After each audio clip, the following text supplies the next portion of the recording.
right, guys, I am back, and it is like a decently early on Saturday morning, and I woke up just kind of wanting to play. So that's what this one is all about. And that being said, I've already started making a bunch of these random like envelopes, because they're always good to have in your stash, right? So this week's probably going to be about envelopes and like the different ways you can make them. And yeah, because when I was going through my ephemera, I realized that I don't have envelopes anymore other than like the store-bought ones. And so they're pretty easy to make. Oh, there they are. I was like, I know I made some. We'll make some of these this week too. I just went kind of ham the other night because I needed to do something with my hands because it was so stressful throughout the week. And I was like, I gotta do something. So that's what I made, a bunch of those. So yeah, because those you can just pull out and decorate with anything and it doesn't matter. So I am going to use my envelope punch board for this. And I am going to make as many as I can out of these envelopes or out of these pieces here.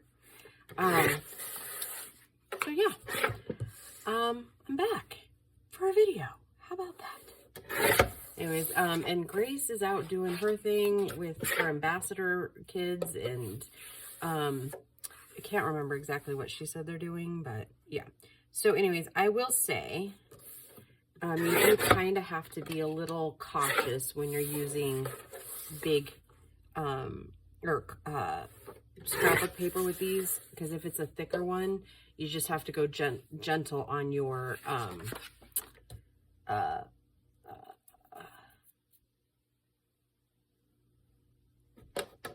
scoring. There you go. Because if you go too deep, you're gonna end up cracking your paper, which actually kind of blends right on into the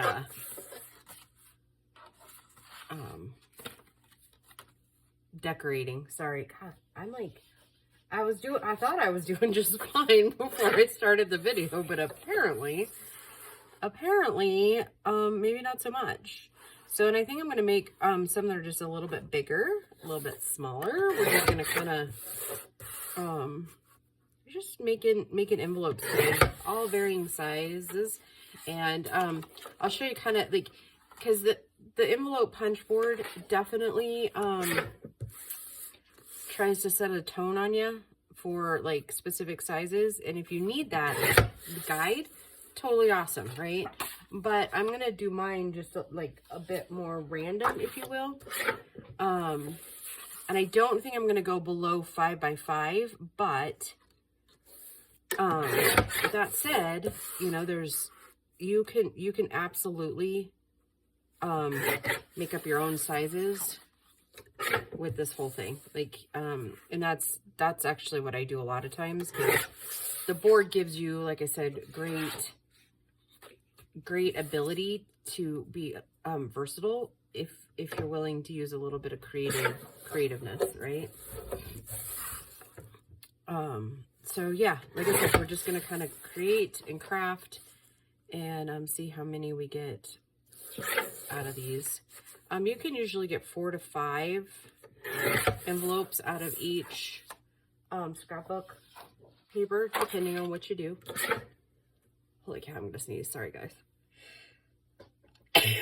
We are, excuse me, we are full on allergy season here at the Dlpfarago house. And poor Gracie's been sneezing all week and just feeling like crud. And I have to say, the older I get, the more my seasonal allergies get.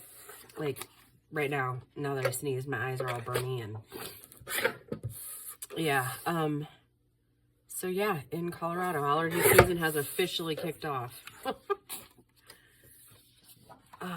Yeah. So I'm super excited for this upcoming week. I had so many like breakthroughs this week at work. It was awesome. Like I finally feel like we're getting caught up. And so that's always a good feeling, isn't it?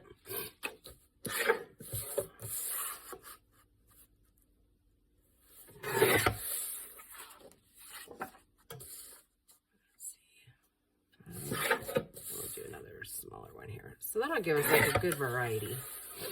And we'll just, I think in this one, we're just making them. We're not going to be like decorating them. I think we'll pick kind of like a handful at the end of this whole little envelope week series. Okay, since this one is essentially 5 inches, 2 3/8, I believe, is about the middle. But what I do is I'll just kind of pinch one because I know that's where I want my punch to go. And I kind of line it up and kind of see, sorry, I got to see this a little bit more. And I don't know if you're going to be able to really see this a whole lot, but it ends up at 5 inches. It ends up being about 2.5, right? Because you want to divide it to make a square. And again, go gentle on your paper. You want just a slight crease, right? Okay. And then this one, and actually I'm going to go ahead and do this because these punch boards are a bit odd. Okay. So I'm going to take this and really define the line so you can kind of see what I'm talking about.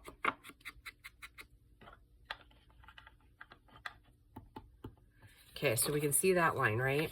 Okay, so and then if you look at your punch board, you have this little, it says a score guide.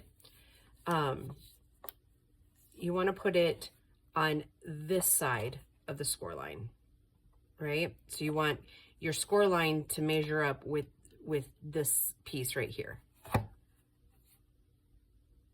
Because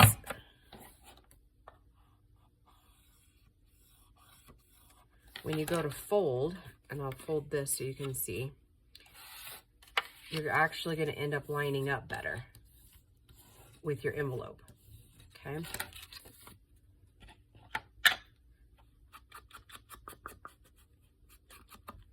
Okay, see how it's almost exact? It comes to an exact corner. If you go on the other side, then it comes down too far. And so then you're having to kind of manipulate it back out a little bit. And I could probably show you the differences on just like a regular piece of paper. I don't want to lose this one. So.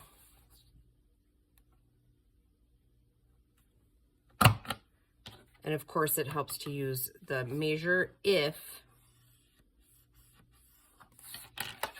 it is actually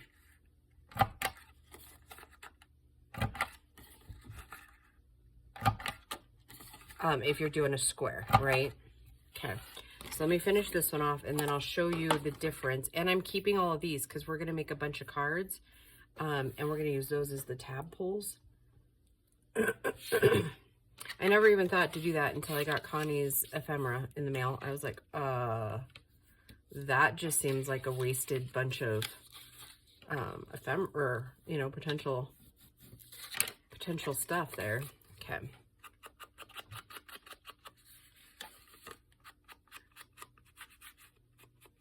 Didn't know we were going to turn this into a learning curve, huh? Okay. So see how these ones are all pretty well lined up? Probably, in my opinion, probably the most lined up you can make it, right? Okay. So let me show you on a white piece what happens when you go like adjust the lines a little bit. And I'm going to make it like exact, right? Like 5 by 5. And this is just regular white cardstock. It's not anything fancy. This is stuff I buy at Walmart.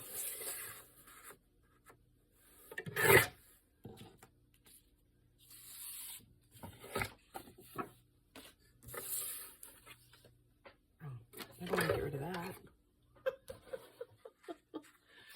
Okay, so since we know it's 5 by 5, we already know that we're going to use the 2.5 inch mark. Okay.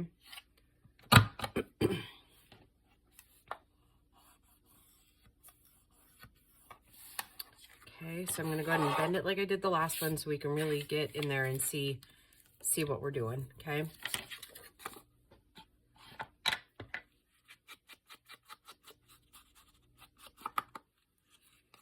Okay, so we can see that line. Now, if I were to go, as you can see, like here's this mark here, right?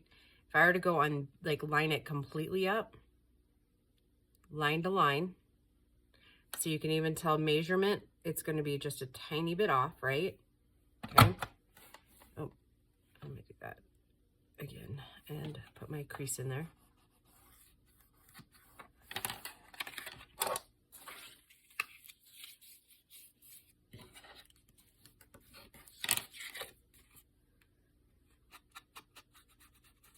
I'm gonna go ahead and color these ones. This one isn't as bad. You have a little bit more leeway, but, and it might not happen right away, but watch what happens again here. Okay.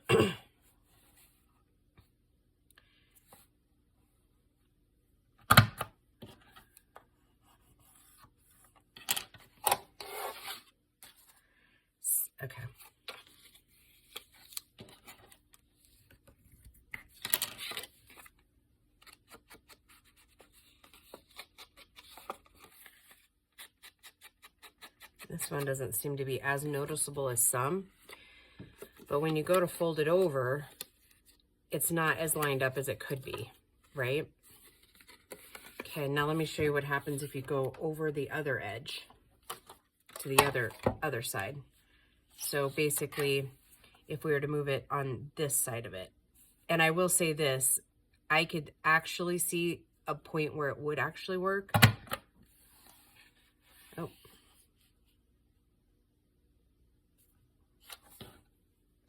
But see how it's off a little bit, and I'm kind of catching this end here.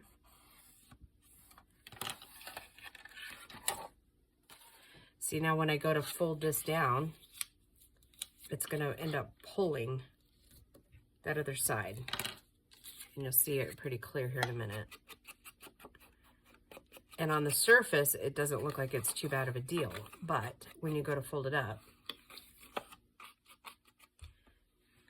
see how you're going to have to clip that corner right there. I don't know if you can see it, but there's a little bit of paper left there, and it's over a little bit that way. Let me see if I get a little black piece of, you know, that doesn't make it any more noticeable, but right in here, it's off. So even when you go to fold it up now, it'll hang up in some of the areas, right? Like you're gonna have to be really, see, when I do that, I end up bending, and see that it doesn't, if you're making a square, you shouldn't be able to see any of this, right? Because it, you know, like regular envelopes, let's see, this probably isn't a great example, but yeah, it's not a good example at all.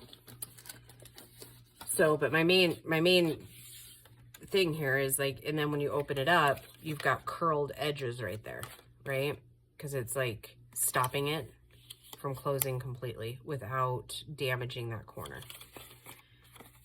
So, and see, it's hanging up on that end. See how it's like kind of bubbly right there? See, and it still doesn't line up here. So I could see if you burnish the exact same spot here, like clip and burnish on that line, like you make it exact each time, then you probably won't be fighting it, right? But you're gonna have to be exact if you're gonna, you know what I mean? Pick one and stick with it, right? So it should be, oh, if this is 7, it should be 3.5, would be half.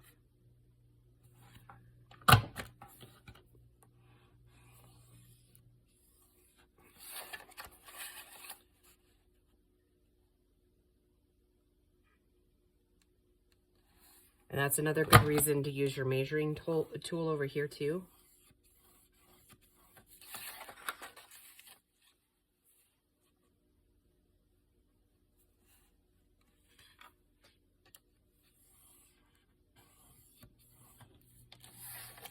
Oh shoot.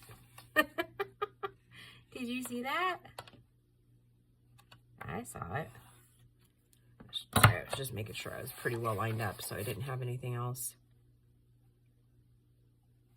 going wrong. And you can almost tell, one of the other ways you can tell if your envelope, see this one's going to be off just a tad because I moved it twice, right? And not in a good way. And I think this one is 5 inches. Yep. Okay. So I know it's already 2.5, right? And this is probably by far the way I learned it the best, is how you're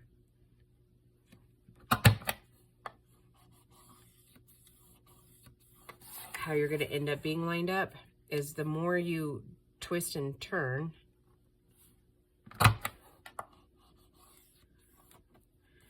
and like this final one, right? We can actually use this edge right here as kind of a guide to, you know, to make sure the last, it shouldn't be hanging out into this score valley, if you will.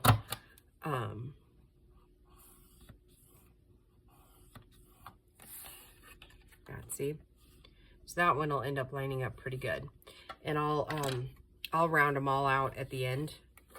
But so yeah, that's how I do it. And then if you're gonna end up doing a little bit different size, like you want a longer envelope, you just kind of like, and especially if you're just like kind of like freelancing, I guess.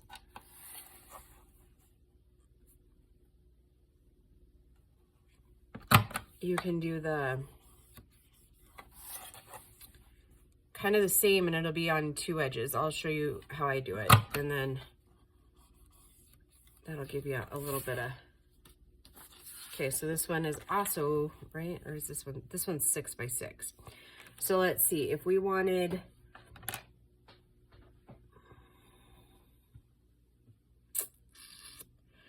let's do the first one at 3, right? Because we're doing exactly half.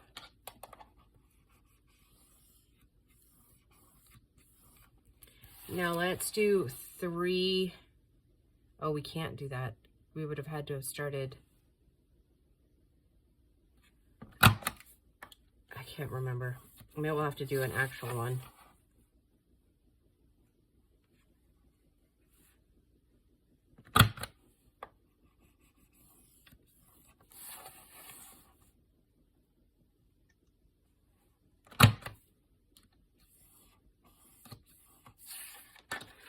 That's a little bit bigger squared one, right?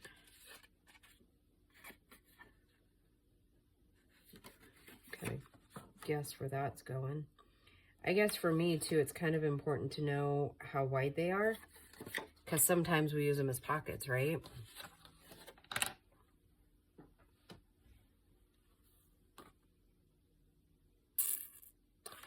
I was just gonna say, maybe let's try it. Let's just try it. Because I mean, if I mess it up, I mess it up, right? Okay, so we're gonna do 3.5, and then I'm gonna go ahead, for my sake and yours, I'm gonna go ahead and kind of burnish this one down so I can see the line, right? That's not very good with it. Now, in theory, this one should kind of measure at 2.5, right? Yep, just right about it.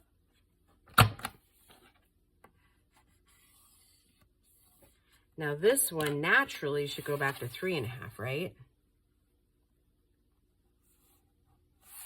I'm gonna go ahead and do my little thing so I can see, just to make sure that I'm kind of on the right path, if you will.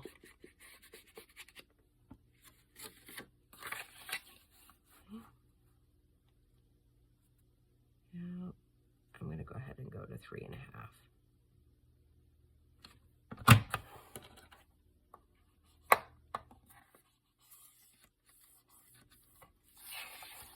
That one, again, should go to 2.5 in theory, right? That's what we're working on, is theory.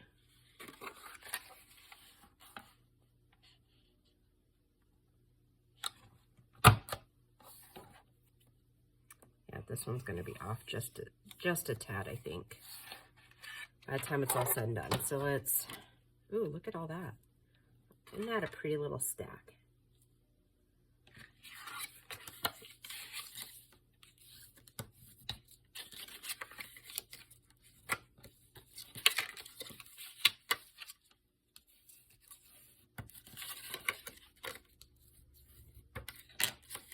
Okay, so that actually turned out fairly nice, right? Isn't that going to be pretty? And then you can also do like a tall envelope, right? To where the flap opens up here. Oh, I like that. Okay. So 3.5 and 2.5 seem to be the magic numbers for those bigger ones. I think this one's also, is this a 6x6? Yes, this is a 6x6. So let's try it with this one, because this one the same size? It is. Okay. For some reason I was thinking maybe it wasn't. 3.5.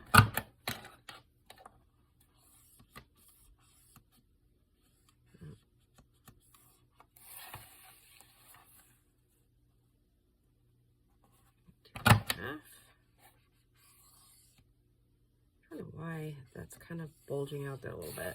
I don't like that. Okay, so then 3.5.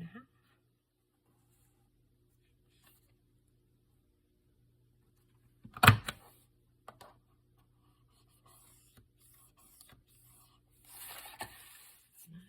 2.5.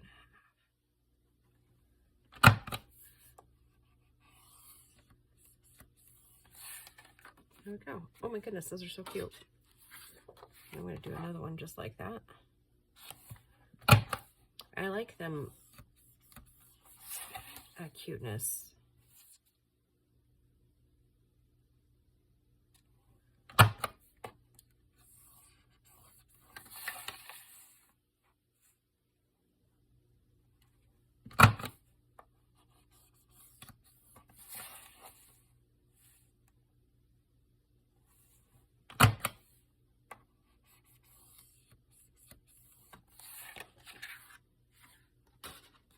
Now we're back to 5x5. So I wonder what would happen if we did a 3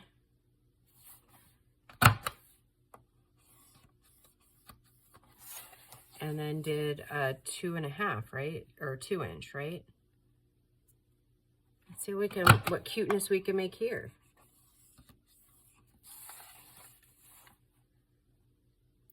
Again, 3.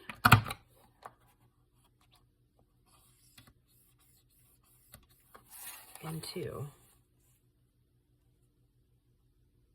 So I guess the takeaway from this, for me, is I learned something new today as well. Oh my goodness, look at how stinking cute this is. We'll burnish them down a little bit more later, but look at how cute that little guy is. Oh, I like it. So try to work in inch increments, right? Look at all these we got too. We're going to be high on the hog with those. All right, so I think this one's the 7-inch, right? 7. So let's see. Let's do 4 and 3.5. Let's see what that gets us.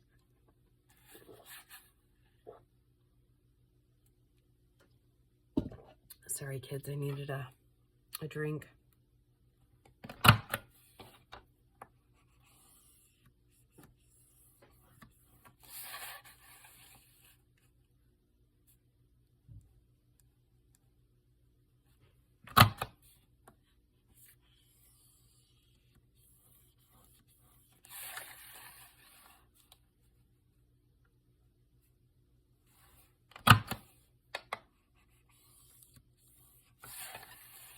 So yeah, anyways, with work, it's been busy, but oh my goodness, I feel like with the new girl that started, she's so smart and she's fast. I'm like, whoa, wait, gotta slow her down a little bit, right? I'm like, if you do that, then we won't have any like work left over for both of us. No, not really. I mean, we could work for 2 months straight trying to dig out, and it would we'd still have stuff going on. Anyways, and I wrote my first quality documents this week, which were amazing. And everybody's like, wow, man, that looks pretty. I was like, thanks. Thanks, I tried really hard. So, I mean, I will say I'm pretty proud of the ones that I did write this week. They are some of my best work. Because I had to rewrite a bunch of forms to actually kind of fit what we need. So yeah, I had a marvelous week playing at what I love doing the most. Kind of mixes my left brain and my right brain together. Very similar to this stuff, you know? So yeah, I mean, I'm excited about it. And the new girl, I don't have her permission to use her name yet, which I don't actually think she would care because she actually has like a TikTok account. But again, you guys know me well enough to know that I wouldn't just like say somebody's name out there and just, you know, just hope that they were okay with it. No, that's not how your girl rolls. So, yeah, I'm getting, this is kind of the last week in my rooted group. It was kind of sad, right? Like, but we have vowed to like, we're going to do our next class that we're going to take is called Ephesians. And, that's what we're going to be studying next. And so our group's already kind of decided that we're sticking together because we really like the blend. We've got people from like all walks of life going on in here, and like it's pretty cool. These ladies are pretty cool. You guys would all like each and every one of them. They bring a little something different to everybody. I'm gonna go out here and I'm gonna go 3.5, and then we'll do. And you know what? I think I'm feeling pretty dangerous at the moment. So I think we're gonna, oops.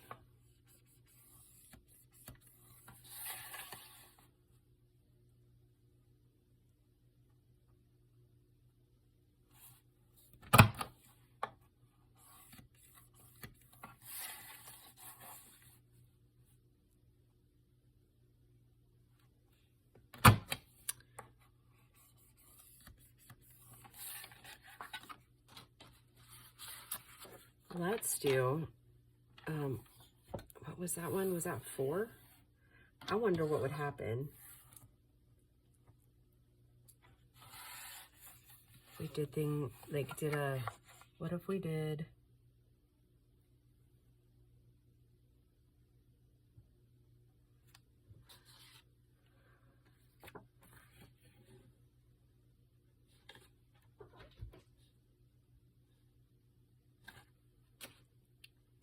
it a little bit crazier and made like a really slim one? I mean, you know what I mean? Let's just see what happens. I'm going to go 4.5.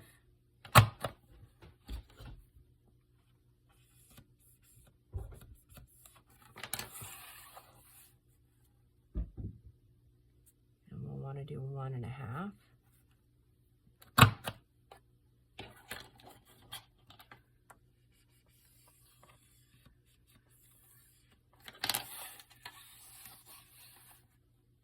We'll do another 4.5.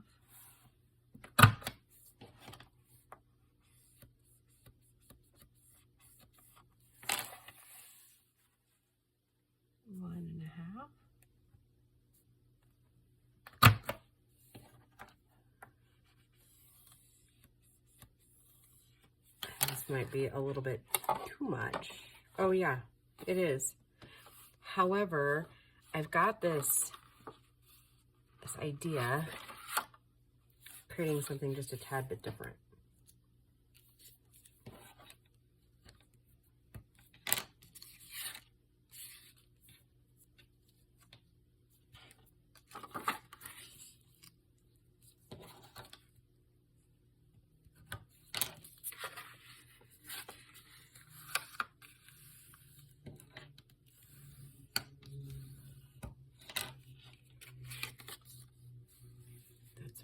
too wide of a pocket, right? 1, 2, 3, 4, 5, 6. Yep, so I'd have to go tall.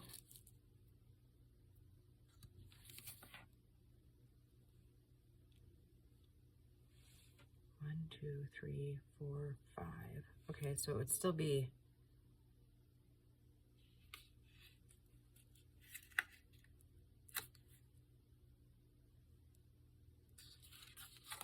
what happened if we bent this part backwards? And to what advantage would that be?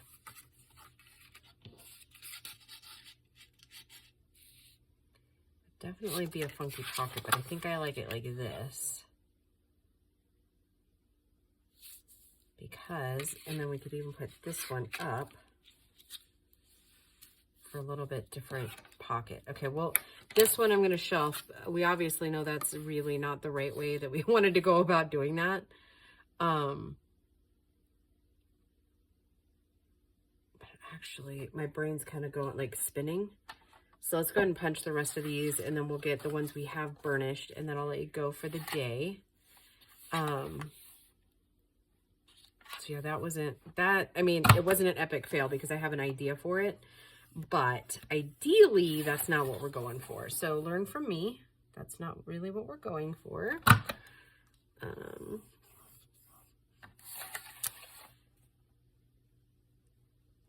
So yeah, you know what, the other thing that's kind of burning my biscuit at the moment? So I made a friend online, a gentleman, and we met in a live TikTok. And so, but he's like way younger, so it's not really even like a viable thing at all. At least as far as I'm concerned, it's not. It doesn't like stop him from flirting or anything, but, you know, at this point for me, I think it's just like harmless, right? But he, you know, he was also recently divorced and all that jazz. And so we've kind of learned a lot. We've handled it more like a, friends, what was your experience type of thing, right? And so he said something the other, like, okay, so it's been getting progressively less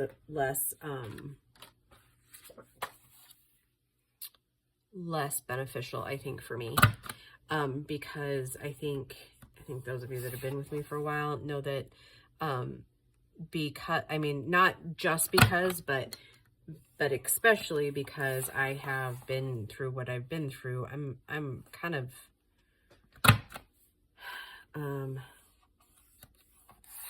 strong-willed, I guess, is the nicest way of putting it. And I have fought to be where I am. I worked my butt off. And anybody that, I don't want to say says otherwise, but basically, I don't need others' validations. That said, I'm not going to put up with being put down because I'm too masculine of a female. Like, and it doesn't matter how you try to sugarcoat it.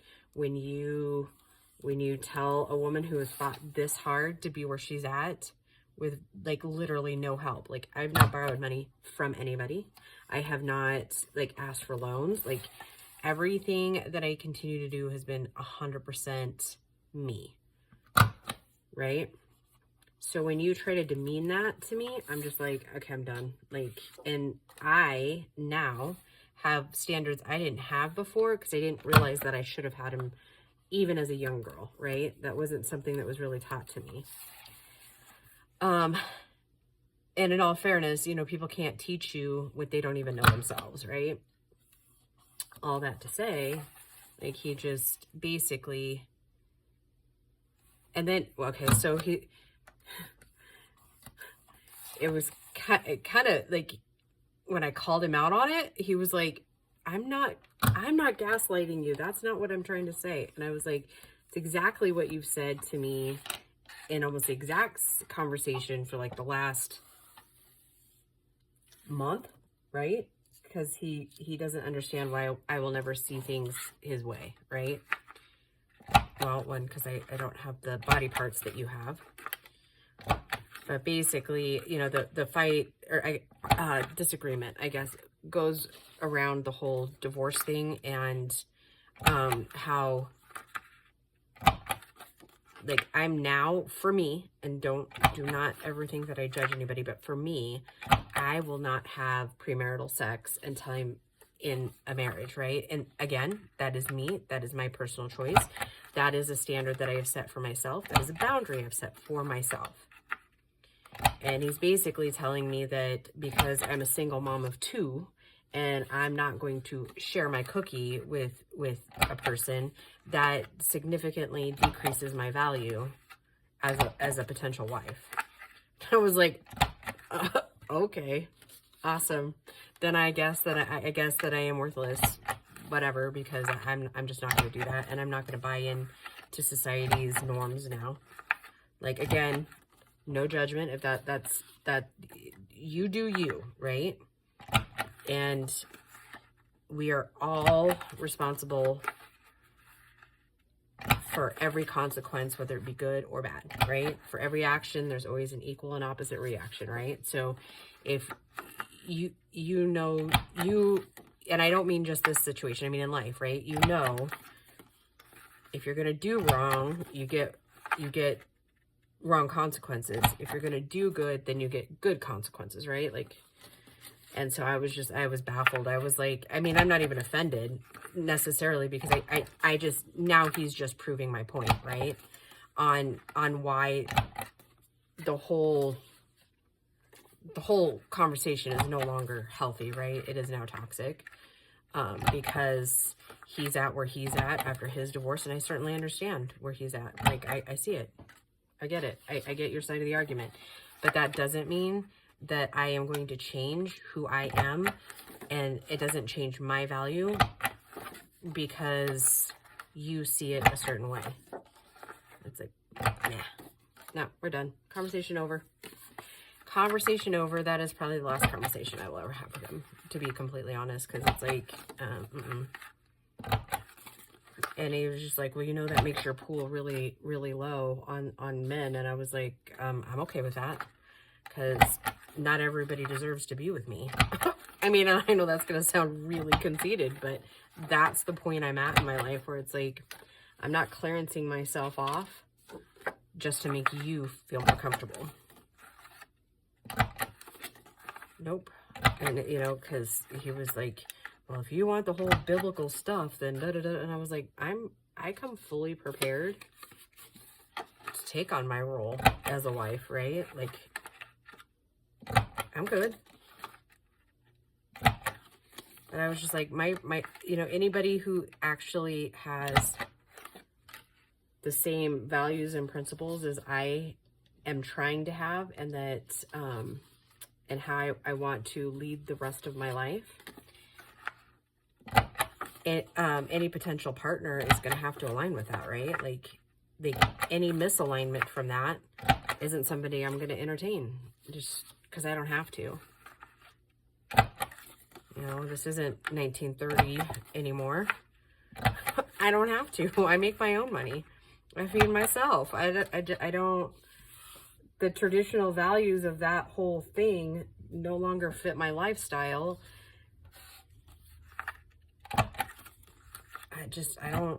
I mean, would I have a problem going back to being a stay-at-home wife? No, not at all. Could I do it well? Yeah, I mean, yeah, I could. However, I don't have to settle for a partner, right? And there's a reason I've kind of closed. I'm now 100% closed to a lot of different things that I would have been open to even a year ago, right? So yeah, no, I don't got to. I don't got to, and I'm sorry that hurts your feelings. But yeah, I've been pretty clear with him from the beginning. I mean, he has young children, and I'm like, do you have any idea how much, like, that's like the pot calling the kettle black, right? Like, seriously, your value to a woman like me isn't as high as you think it is, because you have 2 young children, and I have zero desire to go backwards. Zero. When I say my future potential boyfriend or whatever has to have had kids, what I guess I should start clarifying, older kids, like, their kids are self-sufficient like mine, right? Like, and I think some guys still have that mentality that they're doing a girl a favor by dating her if she has kids, right? I'm like, really, I don't need your favors, buddy. I don't. I got this. The audacity, right? Like, if they could really just, and I know that it's where he's at in his healing journey, right? Like, we all kind of go through that weird bitter stage. I just recently, actually. And so, but yeah, it's like, yeah, gross. I'm just out. I'm done. I'm out. You go ahead and play with girls your own age, because you're in the big kid sandbox now.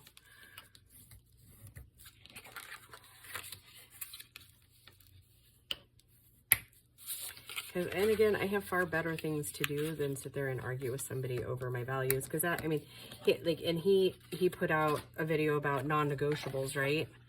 And I'm like, so you get to have non-negotiables and I don't? Like, because I have non-negotiables that don't fit who you are, that makes my value less, apparently. I was like, no. Thanks, but no. I smell what you're stepping in, and it smells like a whole lot of crap.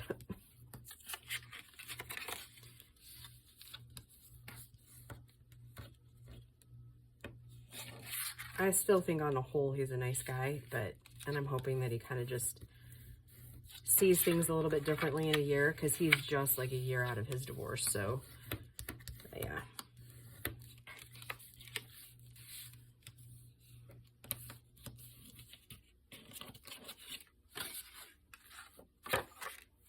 So yeah, so that's got my biscuit all a little bit burnished this morning. Not in a bad way, but just like a solidifying way, if that makes sense.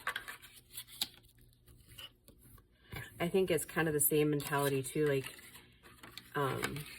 which I think is like a side effect of being like an extremely loyal person, right? Like, extremely loyal people, and you guys may disagree with this, but typically really loyal people are like the,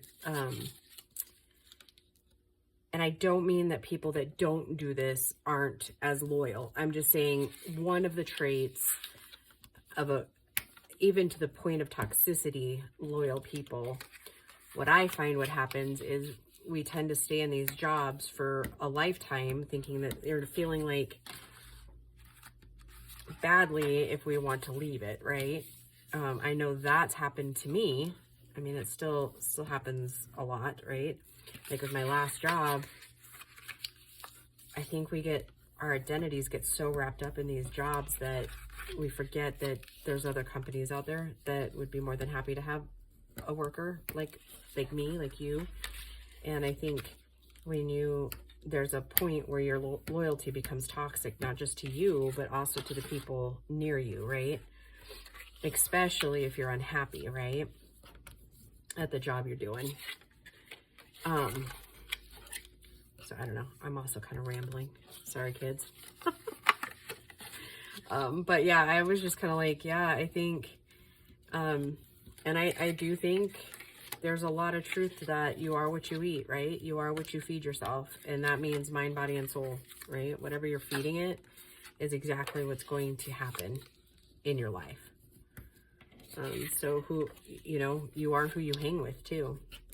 And I can't get behind his concepts, because he was saying something about he won't marry a girl for like 5 years or whatever. And I was like, I know that comes from only being divorced for a year, because I mean, you guys can attest to it. A year ago, I was like, I am not getting married, not again, ever, right?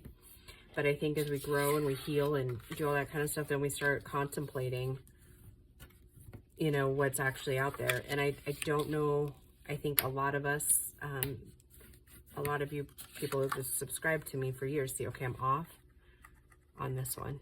Can you see how it's just a tiny bit off on each direction? I thought I would point that out.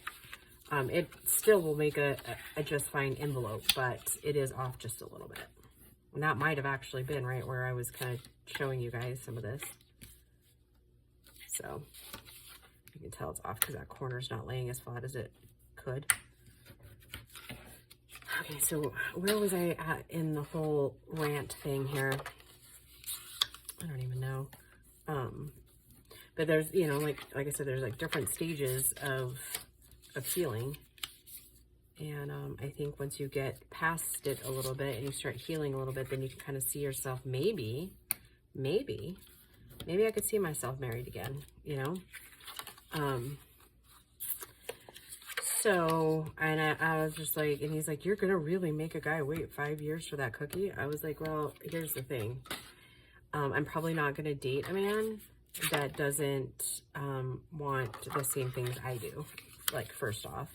And no, I, like, if you don't know in the first year, maybe 2, that I'm not a hell yes, then you are absolutely a hell no. I'm like, I was that girl that waited like 3 years for the ring for my ex-husband, and he lorded it over, that ring over me for so many years, and I will never, well, I have breath in my body, ever be with another man that is like that. Because I don't have to, right? Again, we don't live in 1940 where we actually need the second person's income, right? I mean, yes, it would be nice. Don't get me wrong. Do I struggle? Absolutely. Would it be nice to have a second income? Yeah. But I'm not, no, I don't have to. And I'm not gonna.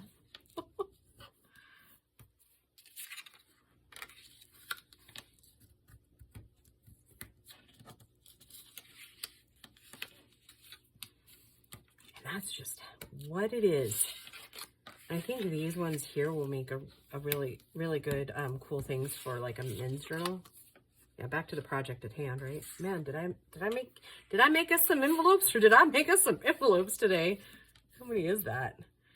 Again, I'm not going to glue most of them right now, but, because there is an added thing that I like to do with these envelopes, but we won't obviously have time in this video, but yeah. So anyways, sorry for like the long rant, but that's just, you know, honestly how I feel about things today. And those of you that have been with me for a long while know that I prefer honesty to anything else. I know the sun is like coming in one of the windows kind of weirdly. It almost makes me wonder if the back room is open where I used to have my studio, because it shouldn't be shining in like that. Somebody must have left that room open. All right, holy cow, that is a bunch of envelopes. All right, so this week, right, we're gonna have just a ton of fun doing just different things with these. So, all right, we got our bases ready. All right, guys, I hope that you are having a good start to your week, and we will just talk to you soon. Bye, guys.